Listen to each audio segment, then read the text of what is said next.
second team on our list. Obviously, everyone knows now the number 2 pick in the draft will be the Detroit Lions with one of our favorites, Motor City Dan Campbell. What is the first thing that Dan Campbell needs to do to be successful this offseason, Nick? So for us, it's draft Kenny Pickett or Matt Corral. So Kenny Pickett's the quarterback out of Pitt. Matt Corral's the quarterback out of Ole Miss. I know a lot of people sitting there at number 2. Look, you're just going to get to second best defensive end, and I understand that's the highest. That would be the highest value player, number 2 on the big board, and I get it. A lot of people think that'd be the better pick. Look, you're in a rebuild mode. The only way you can be successful in the NFL is with a quality quarterback. They don't have it. Jared Goff is not it, right? Tim Doyle is not it, and they're not going to get a guy in free agency. I just don't think Detroit has that ability. They never had that ability to bring in a quality free agent quarterback to take over that franchise, throughout their history. So I think they have to go out in the draft. I like Pickett a little bit better than Corral. Personally, I think he can come in. He's been a leader, 4-year starter at Pitt, played a bunch, has been productive, won a lot of big games, tough competition. But Corral's a solid number 2. He has the tools. I think he could come in and potentially grow and develop as well. But I think you need to have that young quarterback that the franchise and the team and the city can get around it and move forward. Because if you don't have that quarterback situation, at least, settled for a determined period of time, the rebuild never ends, right? The Browns, even as they've got all that great talent, it almost feels like they're restarting again because Baker Mayfield didn't work out. So right. I was going to say that I agreed with you on Pickett over Corral, mainly because of Corral's performance in their bowl game. He didn't really take care of the ball all that well, had a couple of crucial turnovers, and he just didn't impress that much on a team that was supposed to be like an offensive juggernaut. In the biggest of moments, he kind of let me down a little bit. So I agree with you. Going with Pickett, and they need to get a quarterback, and you might as well, if you don't have any big ticket items that you need, go ahead and blow it on a quarterback. I mean, what's the worst that could happen? You need to go ahead and get that knocked out of the way, get the best guy that you could possibly think of that no one else is going to steal away from you in the later rounds. Right, because it's one, again, similar to Jacksonville a little bit, they probably almost want to trade back. If they could trade back to, say, 4 to get the quarterback and pick up another second-round pick or something, that's ideal. But I just don't think they'll be able to. There's just no one's going to be willing to do that just to get a defensive end. So I know a lot of people out there are like, why on earth? That's too early to pick Pickett, too early to pick Corral. It doesn't matter. You need a quarterback. You need a new franchise guy to head up the team and grow into that role at least, and they have to get him this offseason. And my analogy was, okay, this was a very bad example, but the thought process is right here. So when the Lions jumped, or not the Giants jumped and picked Daniel Jones at 6, imagine if they would have picked any other quarterback in that draft. I mean, they would have been in a lot better situation. But what they did, what Gettleman and Judge did, the only thing they did that I thought was good is at the pick that they were at, they jumped and got the best position for their team. Like the guy, they just lost Eli Manning. They needed a quarterback. What do? We go get a guy that we thought was good. Unfortunately, they weren't great evaluators of talent, and Daniel Jones wasn't a great pick for them. But if they could have picked any other quarterback that they thought was the best quarterback in that draft class, they would have done pretty well. Well, and people always talk about reaching for quarterbacks, and I get it. But look, there's been a lot of reaches that have worked out great.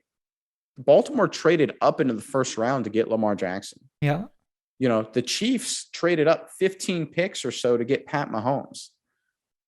Right. So it is not uncommon for a quote unquote reach in the first round of a draft to get your guy and have a lot of success. Now it's quarterback drafting, so it's kind of a crapshoot no matter what, but there's no problem in reaching to get your guy because you need to get your guy. If you don't try and draft a quarterback, then you won't get your guy no matter what. If you at least draft him, you have a chance to have your guy.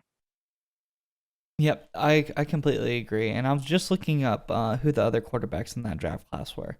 You had Kyler Murray, obviously, was number 1. Then you had Daniel Jones. Then you had Dwayne Haskins, who probably wouldn't have been great. But Gardner Minshew was in there. I mean, you probably be in a completely different situation if you have Minshew over Daniel Jones. So my point still stands.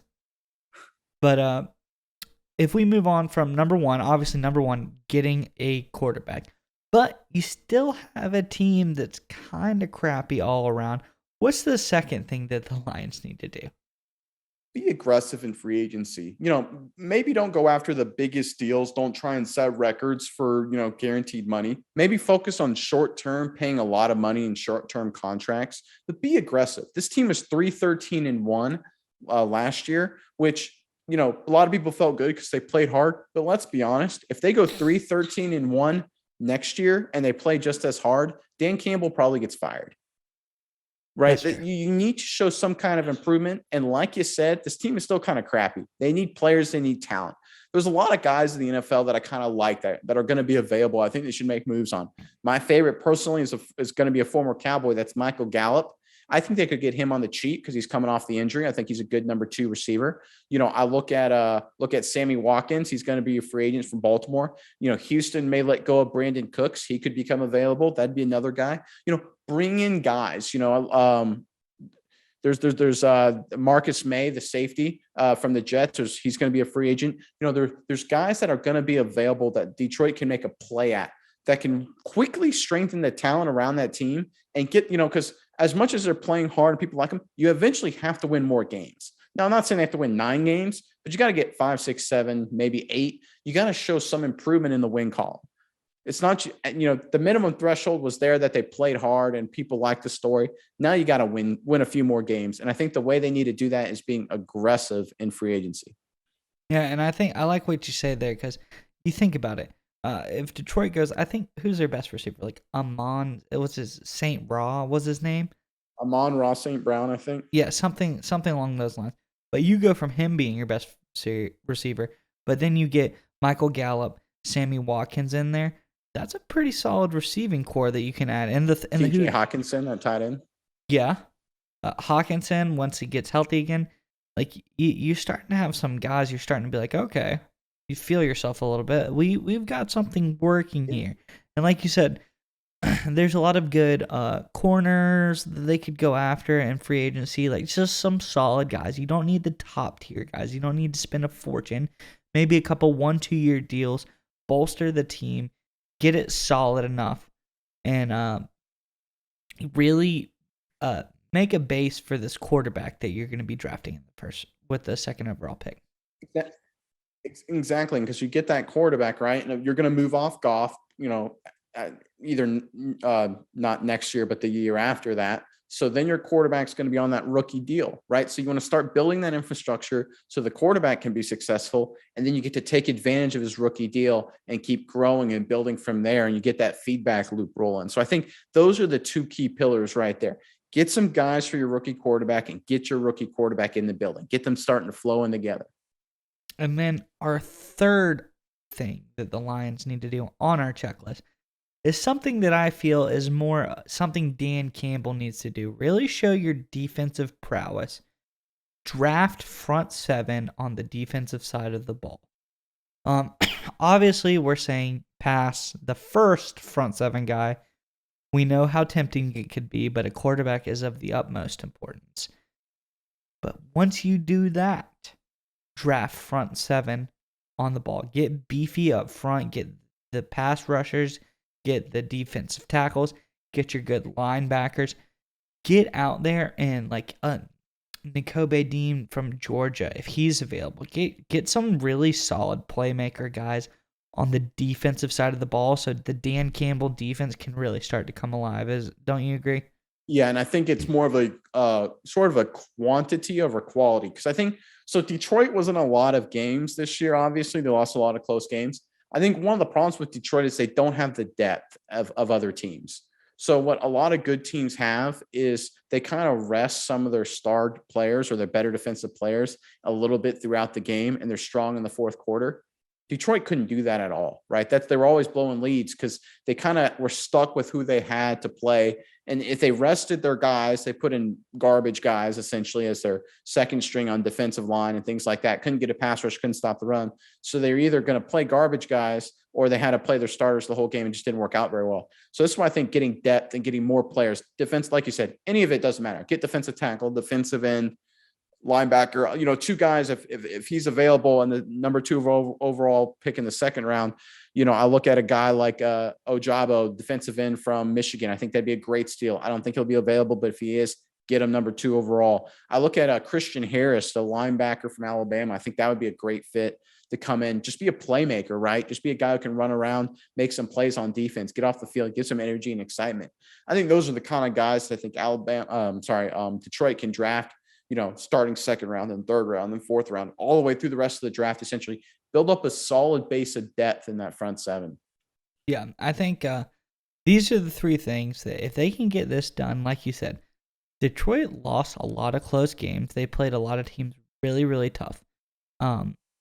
If you do these things, you're going to start converting on those close games. Things are going to go your way more often in the future. You're going to start winning a bunch of games this season. I think, like we said with Jacksonville, the expectations can't be too high. But I think you start, you're going 9-8. You're going, 8-9, 9-8, maybe 10-7.